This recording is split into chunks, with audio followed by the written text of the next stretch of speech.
Good morning, everybody. This is an absolute honor to be here in Istanbul. I was last here 30 years ago as a student in 1987, so it's really the first time in 3 decades, and it's incredible to see how the city has changed. I'd like to first and foremost thank Gokmen and this incredible team for the GASTROMASA team, including all of the staff, his partners, the sponsors, an incredible team of students, culinary students, gastronomy students who've been working tirelessly and showing us an incredible time. We've had, with a group of journalists and chefs, illustrious chefs from Europe and Brazil and around the world, and we've had an incredible 48-hour spill across Istanbul, eating 3 breakfasts, 3 lunches, and 3 dinners, literally 9 meals a day. So our stomachs are stretched, and we're very, very happy. I also didn't realize how everybody knows Turkey is famous for food, but how the culture of gastronomy is so rich and deep and woven into the daily fabric of the society is really pure, incredible. Like I said, 30 years since I've been here. I'm going to talk a little bit today as we're talking about storytelling.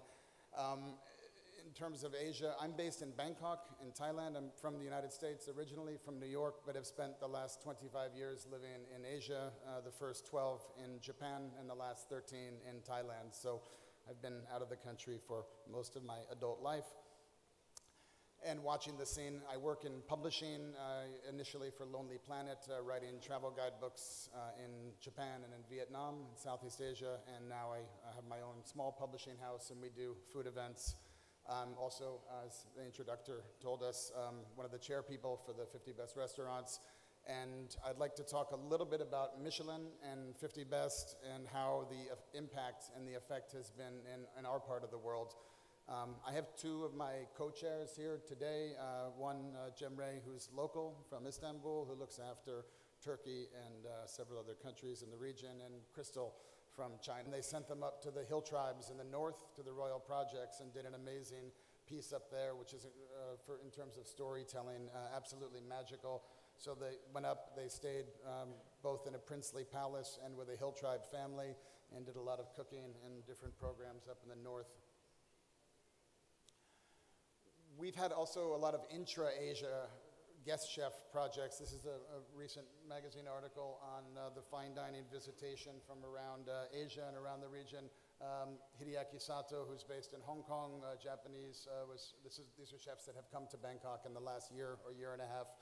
We had Vladimir Mukhin from White Rabbit in Moscow, collaborating with Chef Fatih, who's our native-born son here, Mr. Kanezaka from Tokyo, from Shinji, Kirk Westaway, Umberto Bombana, and most recently, in fact, about a week ago, 2 weeks ago, Ryan Clift from Tippling Club in Singapore. These kind of events would not be happening if we didn't have things like Michelin and 50 Best to be a catalyst for. Michelin, funny enough, after many years of keeping a low profile and very cloak and dagger and hiding behind the curtain, has now been really coming out and being more public with their events. The 50 Best has sort of been considered the Oscars of the food world. Now Michelin is also doing major events, big gala dinners and cooperations with chefs. So the landscape is definitely changing and definitely evolving. People are always asking about the trends in Thailand, and funny enough, the fine dining, like other parts of the world, is really, you're getting a feeling it's going out, and people are looking for something more of a casual, but really good quality food experience, and also independent restaurants are tending to be doing a lot better nowadays than certain hotel restaurants. We've had a lot of superstar chefs come into Thailand to establish restaurants, including Joe Robuchon, Jean-Michel Lorraine from France, Henk Savelberg from Holland, all carrying multiple Michelin stars. And it's not as easy as people think. I know here you've had superstars opening and closing in China as well and other parts of the world, so it's not always so easy. We have, I believe, Alan Ducasse will be opening in Thailand. Jamie Oliver will open 2 restaurants coming soon in Bangkok, and it's still a question about whether or not those are going to sustain. The guest chef is a very, very popular thing. If a if a famous chef comes in to cook at a hotel for a couple of dinners, people will flock out for it, but to set up shop is another story. What people, I guess as Bangkok tends to repel the ultra fine dining, it really loves independent concepts and places that are outside of hotels and shopping malls and office buildings. This is Isaya Siamese Club, which is in a 1920s colonial era mansion. Thai food again from Ian Kirichai. This is a new restaurant called Zuring, which are the Zuring brothers, Thomas and Matthias, from Berlin, who took an enormous chance after many years of doing basically modern European French-style cooking and decided to open up a modern German concept in Bangkok. And this is where Bangkok becomes very interesting as well, because as it's also going away from fine dining, it's also going away from classic French and sort of generic modern European, and much more interested in ethnic cuisines, specific cuisines like German. So keep an eye on these guys. This is the house on Saturn, and I have to call out a little bit for Chef Fatih, who's from Istanbul and has been in Thailand for several years.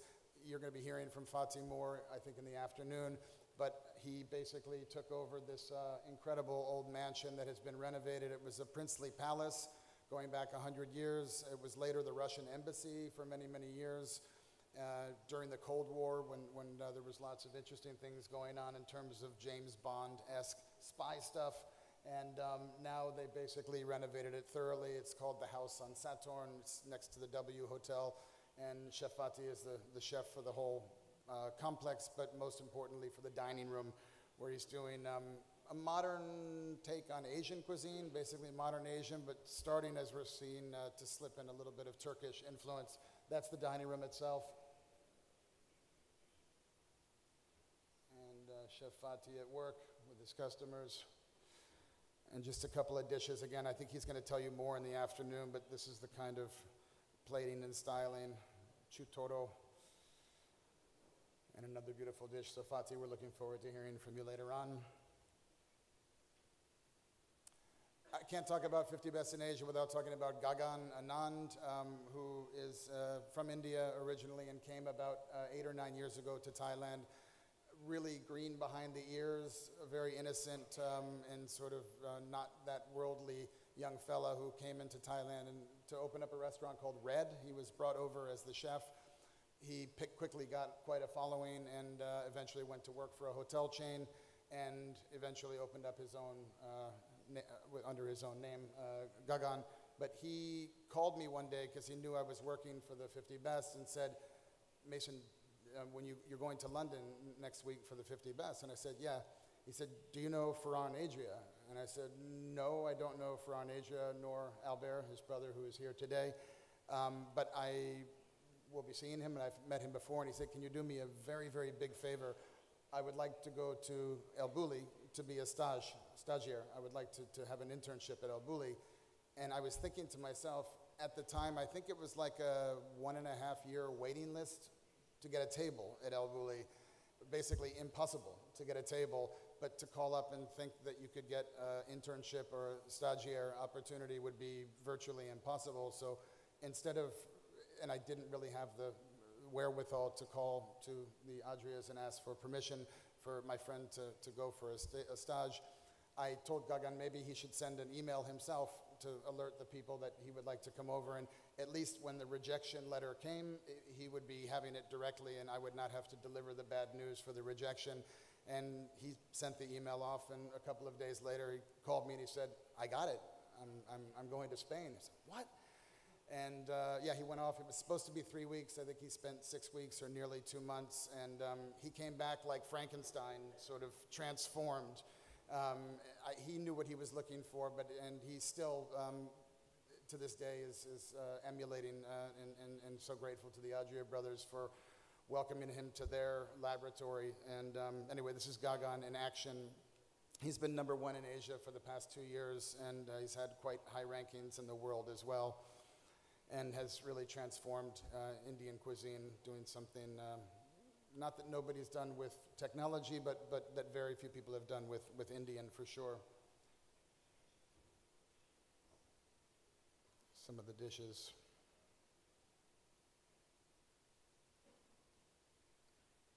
So again, an ethnic concept. If he had tried to do modern European or French, I'm not sure it would have worked, but whether it's an India guy doing Indian food or another person of another nationality, people are definitely looking for these concepts. So, Gaganet number 1. I'm going to wrap up very shortly, but I just wanted to add a couple of other quick things. The camaraderie around 50 Best is amazing. It's the one time of year, and I think several of our colleagues in the front row can tell you this, that so many of the great chefs from around the world get together, and it's really just a time for bear hugs and woohoos and camaraderie and a chance to get together.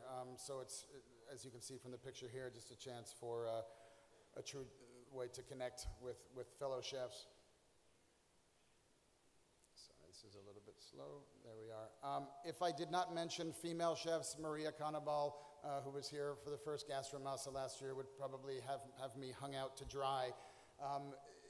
The World's 50 Best has had Best Female Chef category for many years. Elena Arzak, our colleague, was honored with that a few years ago. And in Asia as well, we've had 4. So at the top of the screen is Bo from Bolan in Bangkok. Lan Shu Chen from Taiwan was the second year for Best Female Chef. Oopsie. Vicky Lau from Hong Kong on the top was the third year in 2015, and this year Margarita Flores from the Philippines got the Best Female Chef.